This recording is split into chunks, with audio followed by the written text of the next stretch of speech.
एक बार की बात है, एक लड़का था।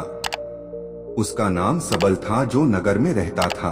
वह अपने जीवन से बहुत निराश था। उनकी निराशा का कारण यह था कि वह अब तक अपने जीवन में कुछ नहीं कर रहा था। उसके माता पिता उसे ताने मारते थे कि आपके सभी मित्र कुछ न कुछ कर रहे हैं, लेकिन आप अभी भी घर बैठे हैं। दोस्तों के बीच भी अक्सर उनका मजाक उड़ाया जाता था। वह कहीं जाता तो लोग उससे पूछते कि आप क्या कर रहे हैं। उसे यह बताने में भी शर्म आ रही थी, वह कुछ नहीं कर रहा था। धीरे धीरे उसने रिश्तेदारों से मिलना जुलना कम कर दिया और लोगों से मिलना भी बंद कर दिया। वह ज्यादातर समय घर पर ही रहता है। वह अकेला रोता है और भगवान को कोसता है और अपनी किस्मत को दोष देता है। अब उसे अपना जीवन बोझ लगने लगा था।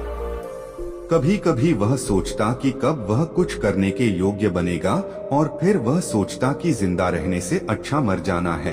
एक दिन वह अपने नगर की एक गली से गुजर रहा था, तभी उसने देखा कि एक उपदेशक दुख और परेशानियों पर उपदेश दे रहा है। वह भी उसी भीड़ में सबसे पीछे बैठ गया और गुरु के प्रवचन सुनने लगा। उपदेशक कह रहा था, दुख एक शिक्षक की तरह है जो हमें जीवन की सच्चाई दिखाता है और हमें जीने का सही तरीका सिखाता है। आप चाहें तो जिंदगी जीना भी सीख सकते हैं।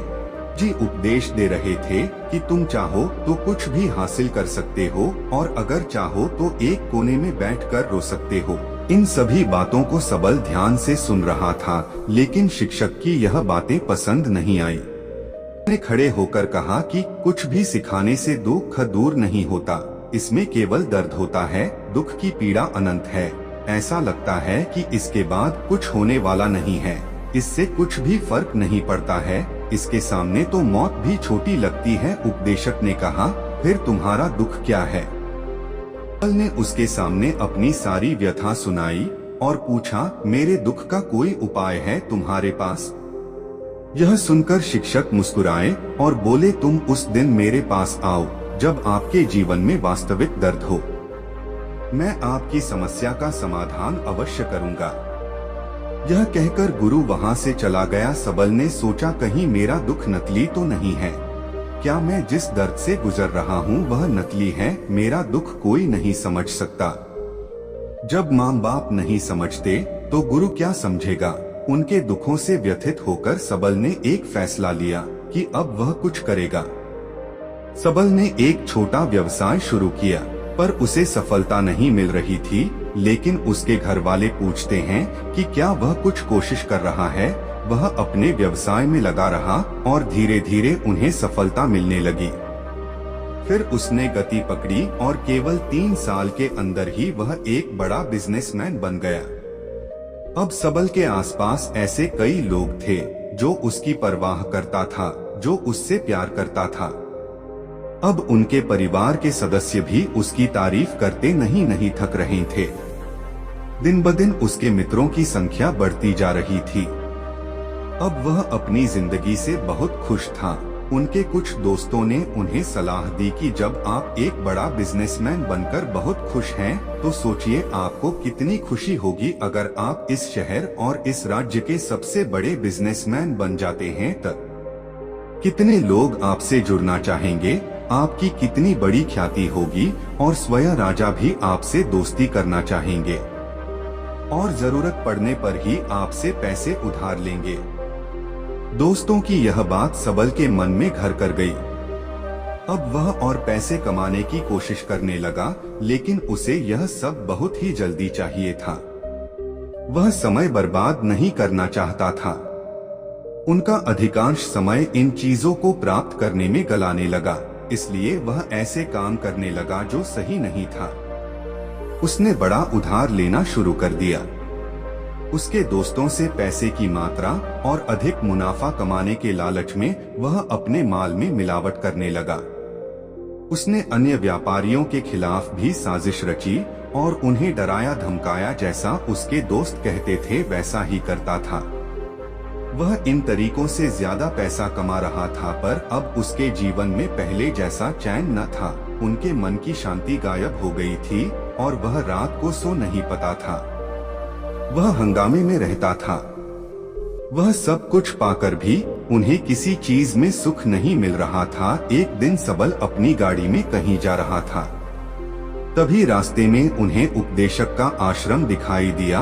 वह रुका और गुरु के पास जाकर बोला, संत, आपने मुझे मेरे पास आने के लिए कहा था जब मेरे जीवन में सच्चा दुख आता है।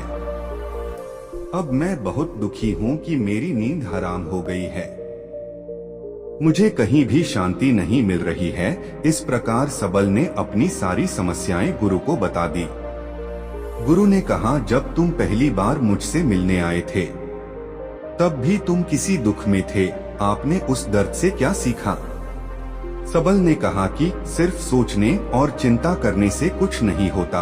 आपकी दृष्टि को सच करने के लिए यह कार्रवाई करता है और सिर्फ काम करने से कुछ नहीं होता, परिणाम भी मिलना चाहिए। जब आपको लगता है कि आपका लक्ष्य हासिल नहीं होने वाला, तब राह में चाहे कितनी भी मुश्किलें आ जाए, मन कितना भी निराश क्यों न हो, कितना भी लगता हो कि अब कुछ नहीं होने वाला है, तभी विश्वास करें, मैं जो भी कर रहा हूँ उसमें अवश्य सफल होऊंगा। लोग केवल सफल लोगों का सम्मान करते हैं। कोई कितना भी अच्छा क्यों न हो, वह हमेशा लोगों की नजरों में बोझ बने रहते हैं। यह सब सुनकर उपदेशक मुस्कुराया और बोला, जब आपके पास है तो यह वास्तविक दुख नहीं है। अपने जीवन में वास्तविक दुख आए तब मेरे पास आओ, मैं उसे ठीक कर दूंगा। सबल ने जाते समय साधु को सोने के सिक्कों से भरा घड़ा भेंट किया। घड़े को देखकर गुरु ने कहा कि यह मेरे किसी काम का नहीं है, उस पेड़ के नीचे गड्ढा खोदकर गाड़ दो।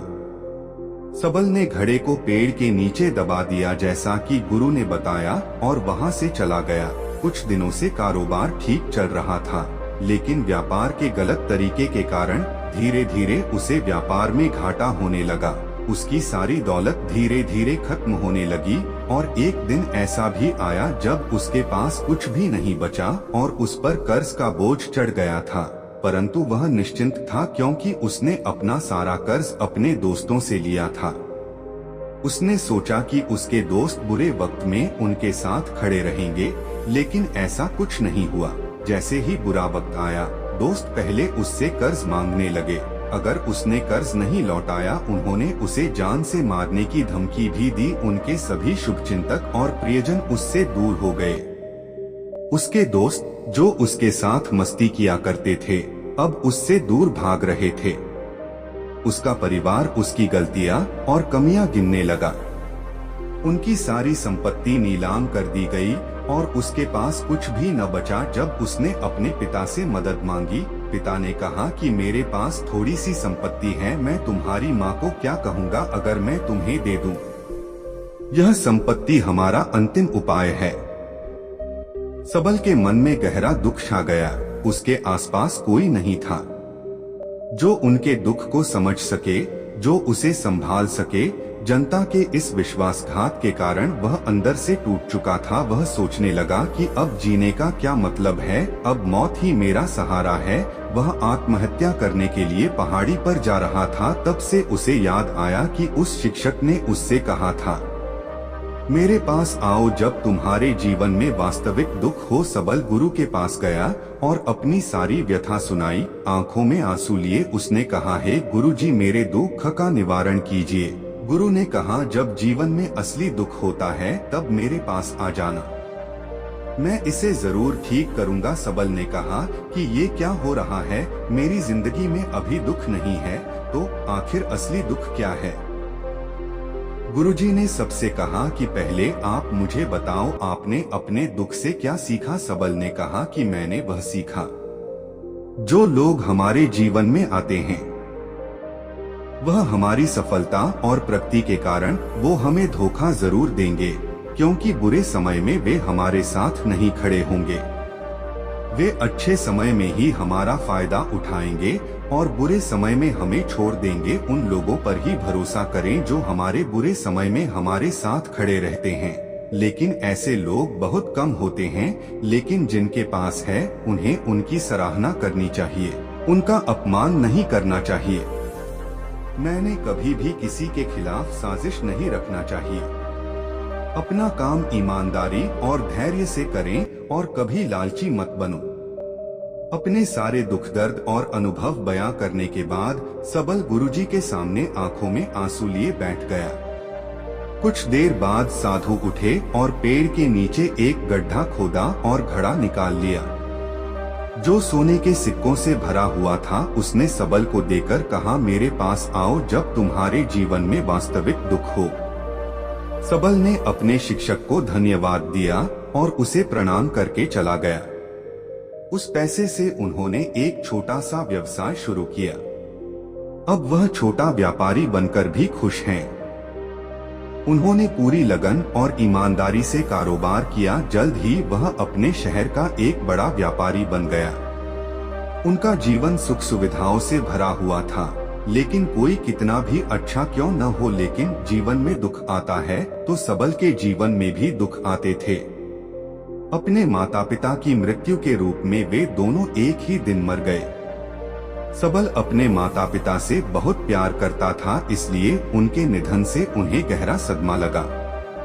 वह शवों को ले गया, दोनों को श्मशान घाट ले गया, जहां अंतिम संस्कार किया गया। वहां उसने अपने माता पिता का शव जलता हुआ देखा तो उनका मन बेचैन हो उठा। उसके मन में कई सवाल उठने लगे। वह घर वापस आ गया, इसलिए उसने अपने माता पिता के घर और संपत्ति को देखा जिसके लिए उनके पिता हमेशा लड़ते रहे। आज जो कोई लेना देना नहीं है, यह सभी को प्रभावित करता है। मास्टर जी की ये बातें सबल के मन में घर कर गईं और वह चुपचाप चला गया, लेकिन उसका मन अभी भी बेचैन था। वह खाली महसूस कर रहा था। वह सारा दिन अपने बारे में ही सोचता रहा कि वह कौन है, वह इस दुनिया में क्यों आया है, क्या जीवन का लक्ष्य केवल चीजों को खाना और मरना है। ऐसे कई सवाल उसके दिमाग में लगातार उठ रहे थे, लेकिन उन्हें अपने किसी भी सवाल का जवाब नहीं मिल रहा था और उसका दुख दिन ब दिन बढ़ता ही जा रहा था। इसलिए कुछ दिन बाद वह फिर से गुरुजी के पास पहुंचा और बोला, हे स्वामी, मैं बहुत दुखी हूँ क्योंकि मैं यह नहीं जान पा रहा हूँ कि मैं कौन हूँ और मैं इस दुनिया में क्यों आया। यह सुनकर गुरुजी मुस्कुराए और बोले, आज आपके जीवन में पहली बार सच्चा दुख उत्पन्न हो गया है। यह वास्तव में दुख कहलाने के लायक है। हम नहीं जानते कि हम कौन हैं, हम क्यों आए हैं, क्या करें, कैसे करना है। सबल ने अपने गुरु से कहा कि उसकी दुर्दशा दूर करो। गुरु ने कहा कि हम सभी इंसान हैं, जीवन भर संग्रह करते रहते हैं। सबल ने कहा कि सभी इंसान जीवन भर धन, सम्मान, परिवार, प्रतिष्ठा, मित्र, शत्रु आदि जमा करता है। गुरु ने पूछा, क्या हम एकत्रित की गई चीजों में से कुछ भी अपने साथ ले जा सकते हैं? सबल ने कहा, कोई भी इंसान अपने साथ कुछ भी नहीं ले जा सकता, वह सिर्फ अकेला ही जाता है। मेरे माता पिता भी अपने साथ कुछ भी नहीं लेकर गए, सब कुछ धन संपत्ति वैभव सब कुछ यहाँ पर छोड़कर गए। शिक्षक ने कहा, अब मेरी बात ध्यान से सुनो, इस संसार में हमें जो संग्रह करना चाहिए वह हम नहीं करते। चीजें हमारे सामने होती हैं, लेकिन हम उन्हें देखने की कोशिश नहीं करते। हमें इस दुनिया में जो कुछ भी इकट्ठा करना है वह हम खुद हैं। हमें खुद को जुटाना होगा ताकि जब हम मरें तो हम एकजुट हो सकें और खुद को पहचानने में सक्षम होने के लिए हम अंदर बंटे हुए हैं। हम प्यार, नफरत, गुस्सा, ईर्ष्या में बंटे हुए हैं। क्रूरता, धन, स्थिति, प्रतिष्ठा, सम्मान, पहचान, धर्म, जाति, सैकड़ों हजारों ऐसी चीजों और इच्छाओं में हम विभाजित हैं और टुकड़ों में जीवन जी रहे हैं। इस विभाजन के कारण हमारी चेतना कभी एक नहीं हो सकती। हमारी चेतना शक्ति बिखरी हुई है, इसलिए हमारे पास इतना समय नहीं है, इतनी ऊर्जा नहीं कि हम मुड़ सकते हैं और अपने भीतर देख सकते हैं। वास्तव में धन, सम्मान और सुविधाओं का अभाव, लोग इसे दुख समझते हैं और जीवन भर के लिए जो दुख कहकर रोते रहते हैं और समाधान खोजने का प्रयास करते रहते हैं, उन्हें अपना समाधान कभी नहीं मिलेगा, क्योंकि जिसे लोग दुख कहते हैं वह वास्तविक दुख नहीं है। यह सिर्फ एक आदमी की इच्छा है, उसकी इच्छा कभी पूरी नहीं होती, इसीलिए व्यक्ति को कभी उनके प्रश्नों का समाधान नहीं मिलता। इसलिए इन सब से पर यदि आप अपने दुखों का अंतिम समाधान चाहते हैं तो सबसे पहले खुद को समेटो। इस दुनिया से अपनी ऊर्जा वापस ले लो और इकट्ठा करो। अपने आप पर ध्यान केंद्रित करो, स्वयं पर ध्यान दो। अपने मृत्यु से पहले अपने आप को जानने की कोशिश करो, बिखरो मत। सबल ने कहा, तो गुरुजी, क्या हम इस संसार को छोड़ दें? हमारी सभी इच्छाओं को मार देना चाहिए, किसी से प्रेम नहीं करना चाहिए, धन संग्रह नहीं करना चाहिए, सम्मान की आशा छोड़ देनी चाहिए। शिक्षक ने कहा कि भावनाओं और इच्छाओं ऐसे बिखरे हुए मनुष्य में से निकल आओ, जैसे कोई पत्थर पहाड़ से गिरे जिस पर पर्वत का कोई वश नहीं है सिवाय देखने के। परेशान होना और कुछ खोना वैसे ही बिखरे हुए मनुष्य की इच्छाएं बेकाबू और दर्दनाक हैं। उसका अनियंत्रित मन इच्छा करता रहता है और कल्पना करता रहता है और यह दुख देता है। लेकिन जब एक व्यक्ति अपने मन को एकत्र करता है तो वह जो कुछ भी करता है वह उसके नियंत्रण में होता है। फिर उसकी इच्छा से इच्छाएं भी उत्पन्न होती हैं। सबल ने कहा कि आपने मेरे असली दुख का समाधान कर दिया।